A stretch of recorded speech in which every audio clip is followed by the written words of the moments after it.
I ended up finding these great underground activists that weren't talked about, such as the leading New York Black Panthers, the Shakurs, and that led me to a kind of a different history of Tupac Shakur, and also led me to see all kinds of things happening with the Students for Democratic Society, for example, the leading college anti-war activists in the country. So there was just a lot of different things I was hearing about that I felt like weren't covered in our mainstream history books. And I'm sorry about my dog barking in the background, but so I that's what led me to explore how, other ways that aren't being talked about how, what was used to undermine them in terms of drugs, but also try to highlight the great activism they were doing, and how let's learn from this, and not be undermined, in our good activism by things like drugs. What did you find most fascinating about the alternative history of Tupac? Well, it turns out when I talked to Tupac's longtime mentor, political mentor, former Black Panther Chokwe Lumumba, who was his first business manager, he's told me, I basically asked, well, was Tupac only pretending to be a gangster in order to appeal to gangs and politicize them? And he said yes. And that was part of his thug life agenda that he came up with his imprisoned stepfather, Mutulu Shakur, who was a great used acupuncture pioneer, using acupuncture for addictions therapy.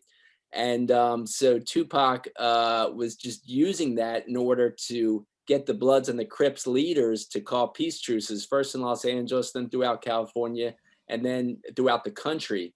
And that was why he was pretending to be this gangster type. And really, he was just an intellectual prodigy.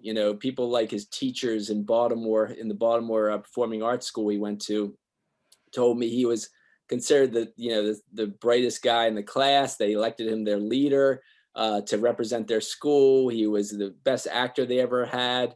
He was an intellectual prodigy. He rewrote Shakespeare in modern language and produced, directed, and performed as the star in Shakespeare plays before he was out of high school. He was just an amazing individual who was only pretending to be this other type as part of a political plan. And so that's too bad that people didn't get to know him fully because of that. But he was accomplishing great things in terms of getting many gangs to stop dealing drugs and start turning on to activism. But that was affecting the pockets, the money of the CIA and the banks that launder all that money to the tune of many billions of dollars. And that's why he was such a threat to the powers that be. All right, let's go over this a bit slower then. So, what was the ultimate goal then of Tupac's activism? Tupac was trying to empower young Black males, and he said that, in interviews at different times. But he was also trying to further the kind of community organizing ideals and the socialist ideals of his Black Panther family that he was inspired by growing up. His mother was a one-time leader of the Harlem Black Panthers.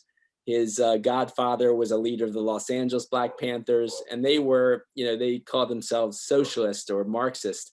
And so they started all kinds of free breakfast programs and free community organizing programs, education programs, housing programs to fight for, housing rights and things, political education programs.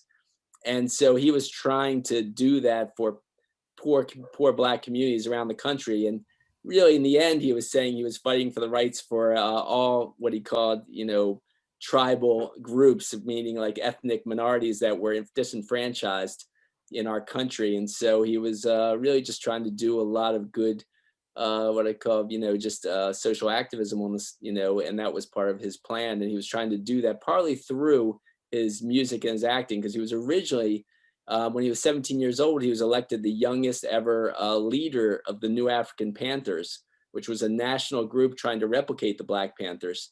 And so he was already a Black leader before he became a rapper.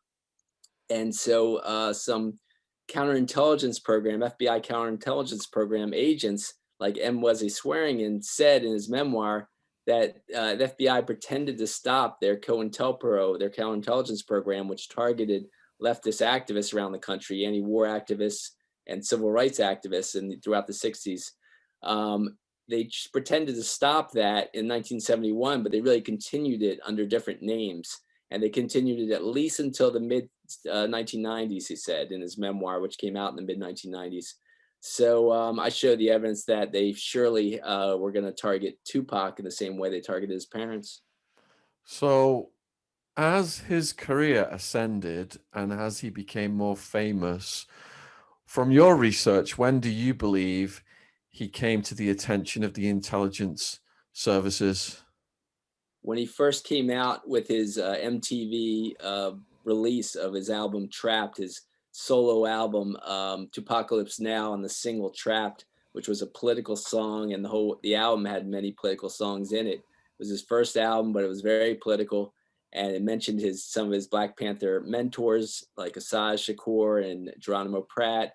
It said FUCK to the CIA and the FBI, and it was worrisome. I think because I think U.S. intelligence saw him adding wealth and fame to his radical activism. Who was the president then, and what year was that? That was 1991. It was George Bush Sr.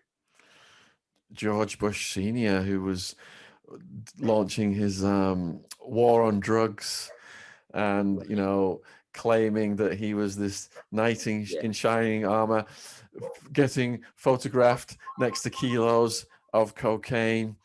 So, what evidence is there then of the intelligence agencies interfering in Tupac's life over the years? Well, there's loads of evidence, and I'd love to talk about it also, but I'm gonna keep it short because I also like to talk about Kurt Cobain and John Lennon, Jimi Hendrix, and the Rolling Stones. But with Tupac, I filed a Freedom of Information Act request for the FBI files on Tupac, and it took about a year for them to answer me. But they said somebody on the line told me, "Well, I'm not allowed to tell you how many pages are there in their FBI file, but you guys send this much money," and it was over $400. And so I talked to her for a while, and she said, "Well, there's over 4,000 pages in his FBI file." She kind of slipped up at one point, and before that she had said, "Well, it costs 10 cents a page," and I was paying $405, and there it was. And so it's an incredible, huge FBI file they had on him. And so they only sent me 99 pages, and even those pages were redacted, blacked out in a number of places. But nonetheless, I've got loads of court documents, loads of, I went to the New York Library, which had the newspaper articles, the original articles from all over the country that documented some of the eyewitness reports of the way, for example, in Atlanta, two allegedly off-duty cops ran up to Tupac's car, according to eyewitnesses, and his manager Choki Lumumba told me he saw this too. Took a gun, smashed his window, and shot at him. Okay, and Tupac merely rolled out the back, grabbed a bodyguard's gun, and shot back in self-defense. And so, if you understood Atlanta, southern United States, for a black man to shoot a police officer and get away with it and it not even go through court is amazing. And that's what happened with Tupac. They dropped it. They dropped the case before it went all the way through court. And I argue there's loads of evidence that it's because it was, murder or assassination attempt number about 3 or 4, sadly enough. That's how many times police were involved with targeting him. They choked him Wow. unconscious and smashed his head against the curb when he in 1991, when he was just, he said they were arresting him for jaywalking in Oakland. And so I showed 2 cases of, police murdering victims, they have in custody, and that with those tactics. And so there's just a number of incidents like that of police foul play and Tupac almost dying. And then finally, of course, he was killed in Las Vegas. Well, that's the final question then on Tupac for this session is, what is your theory of what went down when he died? Well, when he died, I think your British filmmaker Nick Broomfield's done very good work in just highlighting some of the investigation with Russell Poole, and Russell Poole made himself the lead investigator for Biggie Smalls' murder. And Russell Poole said his evidence shows that his fellow police officers murdered Biggie in order to cover up their murder of Tupac. So he just didn't realize how high it went up, except at the end of a book that covers all of his case study. He sent all of his files to a journalist named Randall Sullivan, who he did a book called wrote a book called Labyrinth about it. And Nick Broomfield also, focused on Russell Poole in his film Biggie and Tupac. But he basically says at the end of the last thing he says in that book is that all my friends told me not to send my files to the FBI because I shouldn't trust them. And he said, but if I can't trust them, who can I trust?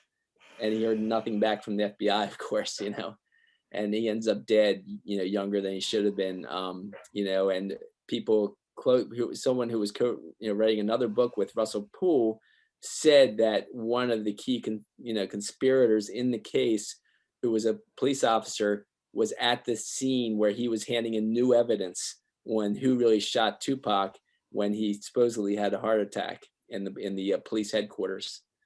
So Wow, this stuff is absolutely fascinating. I bet you could talk for hours just on Tupac, couldn't you? I could talk a lot. I did write a book and make a film on Tupac alone, but that was the FBI war on Tupac Shakur and black leaders. And of course, I did want to talk to you about drugs as weapons against us, the CIA war on musicians and activists. Yeah, what we're gonna have to do is when travel restrictions lift, fly you out to London and get you in the studio, That'd be and great. then we can do hours and hours and hours. That'd be great, Shaun. Have you been to London before? Sure, yeah. London was really really fun. And the thing is, I was there so long ago when I was young and didn't have much money, so I couldn't really enjoy it as much as I'd like to. Yeah, yeah, that would be fantastic. I mean, the live chat right now, people are absolutely gripped by what you're Thanks. saying. So what we'll do next is, did you want to move on to Kurt Cobain next, did you say?